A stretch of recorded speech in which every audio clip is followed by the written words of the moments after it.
Oke, assalamualaikum warahmatullahi wabarakatuh. Waalaikumsalam warahmatullahi wabarakatuh. Selamat pagi anak-anak. Selamat pagi Bu. Gimana kabar kalian? Alhamdulillah Sehat ya. Jadi kalian harus menjaga kesehatan karena kita sudah tahu sendiri kalau sekarang itu musim hujan. Jadi kalian harus memperbanyak minum vitamin, tidur yang cukup, seperti itu. Oke, hari ini apakah ada yang tidak berangkat? Ada Bu. Ada. Siapa? Johan ya? Iya. Kenapa Johan nggak berangkat? Sakit. Oke.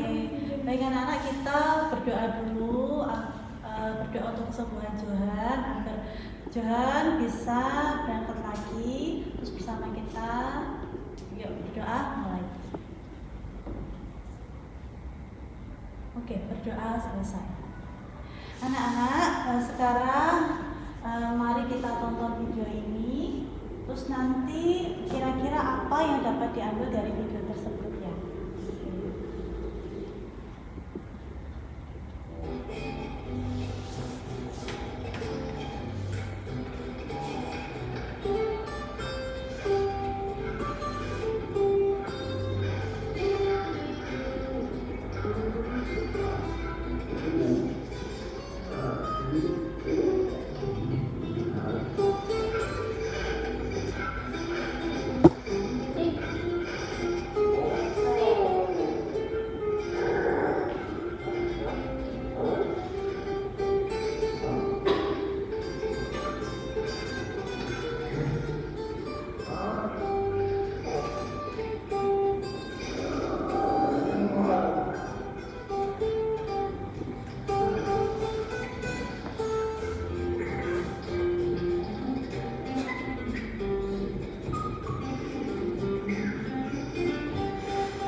Videonya menarik. Kira-kira videonya gimana? Menarik? Iya, lucu. Oh, lucu. Kira-kira menurut kalian dari video itu apa pesan ataupun makna yang dapat diambil? Coba siapa yang tahu, yang ingin berpendapat silakan. Oke, Mei.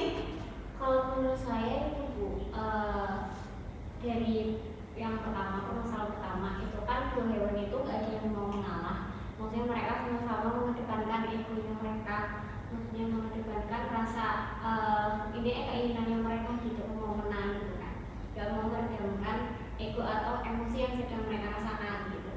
Nah yang pertama akhirnya karena mereka gak mau kedua-duanya gak ada yang mau mengalah gitu kan, akhirnya mereka ya tetap stuck di situ di tengah dan nggak bisa menyelesaikan masalah tersebut gitu kan. Terus sampai ada dua hewan kecil itu tadi, mereka juga datang tapi tidak diberikan jalan atau maksudnya maksudnya nggak ada masalah, nggak ada penyelesaian lagi dari situ. Akhirnya dari mereka itu tadi kelinci atau apa tadi ya hewannya itu, mereka punya ide atau maksudnya solusi berjalan dengan cara memutus talinya, dan yang kedua hewan pertama itu akhirnya terjatuh. Nah, si dua hewan baru itu malah justru mereka menemukan solusi dari masalah yang mereka hadapi. Padahal mereka kan menghadapi masalah yang sama seperti yang pertama. Tapi dengan mereka mau sama-sama berpikir, mereka sama-sama mau meredam emosi yang mereka rasakan. Kan karena aku pengennya duluan, kamu mundur dan segala macam. Tapi mereka sama-sama mencoba meredam emosi atau suasana hati yang mungkin buruk gitu kan, yang negatif. Akhirnya solusi bisa mereka dapatkan. Mereka bisa sama-sama jalan dengan salah satunya mau membuka jalan dengan menundukkan badannya, akhirnya satunya juga bisa jalan, mereka berdua bisa ke tujuan masing-masing. Oke, terus selanjutnya ada yang berpendapat terkait perbedaan antara 4 hewan yang ada di sini. Saya melihat dari kedua hewan yang terakhir, kelinci dan tupai kalau nggak salah ya.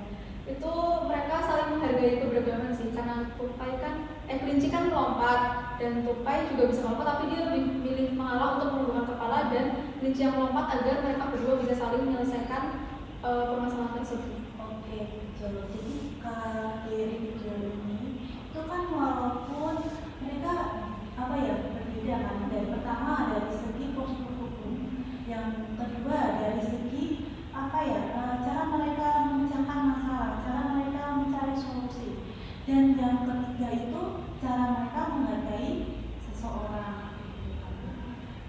Terus kira-kira kalau kita satu pautkan dengan keberagaman yang luas itu, menurut kalian keberagaman itu dapat menjadi hal yang intinya menjadi masalah, atau mungkin seperti apa coba pendapat kalian mengenai keberagaman?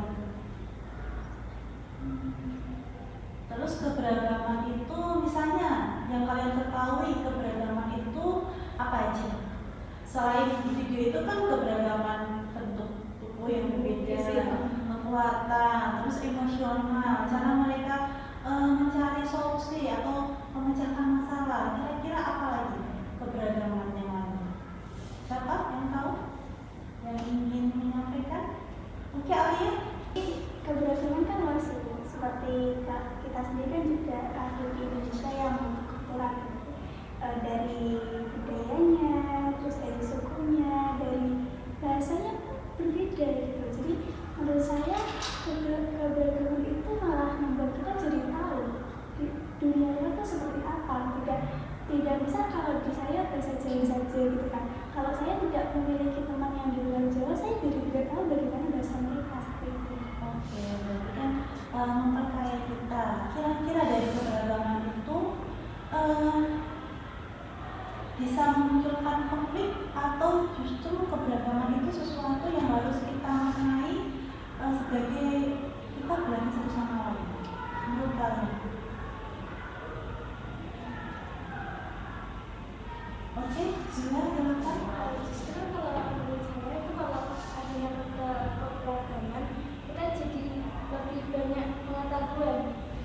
Karena misalnya saya di Jawa, ada distopid yang di Jawa, dan ada berada di dalam kelas itu kan pasti misalnya dari luar kota atau mungkin dari luar pulau, misalnya kalau ada Kalimantan dan lain sebagainya. Jadi walaupun saya belum pernah ke Kalimantan, jadi saya bisa tahu tentang keberagaman lain juga dan dari teman-teman saya. Oke, berarti juga tentang keberagaman bahasa, keberagaman budaya. Hal lain mengenai keberagaman apa? Selain budaya, bahasa, Agama. betul, agama. Terus kemudian apa lagi? Masalah ekonomi. Kira-kira kalau kalian ditempatkan di suatu lembaga pendidikan yang kalian itu termasuk kaum yang minoritas, misalnya kalian minoritas dalam hal ekonomi, kalian termasuk keluarga dari golongan yang menengah ke bawah, kira-kira apa yang kalian rasakan? Minder. Oke, terus takut berkomunikasi, kan takut mengungkapkan pendapat kalian, kan? Oke, jadi anak-anak perlu kalian ketahui bahwa keberagaman itu artinya wajar. Itu memang dari yang maha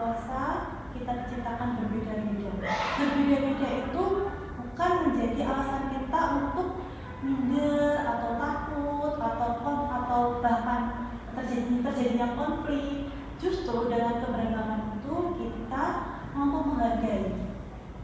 Kita bisa belajar banyak tentang budaya ataupun yang lainnya. Yang intinya ibu tekankan, walaupun kalian di sini berbeda-beda dari segi agama kalian sama ya dengan Islam ya. Namun kalian kan berbeda dari ekonomi. Jadi kalian anak-anak harus bersyukur, jangan pernah minder. Belum tentu yang kaya itu bisa melakukan semuanya. Belum tentu yang kaya itu pintar. Tapi justru kalau kita lihat dari politikus ataupun tokoh-tokoh besar kita, justru orang-orang yang besar itu lahir dari keluarga yang kurang. Nah, ibu tekankan, kalian jangan pernah minder, harus semangat, percaya diri. Kalian harus mempunyai mimpi besar. Bukan berarti karena kalian memiliki keterbatasan, kalian tidak mempunyai mimpi, itu jangan ya. Justru kalian harus memiliki mimpi yang besar. Kalian yang pertama lakukan yaitu punya mimpi yang besar. Kalian jangan pernah takut untuk mencobanya. Kalau kalian takut, kalian kan tidak pernah tahu gimana hasilnya, ya kan? Nanti kalian harus mencoba terlebih dahulu. Oke, itu tekankan pada kalian, jangan pernah minder, terus percaya diri, tetap bersyukur walaupun apapun keadaannya, tetap bersyukur. Pasti ada hikmah di balik itu. Oke, ibu rasa cukup. Sekarang kita lanjut ke materi. Oke, anak-anak, sekarang kita akan belajar mengenai teks cerita pendek.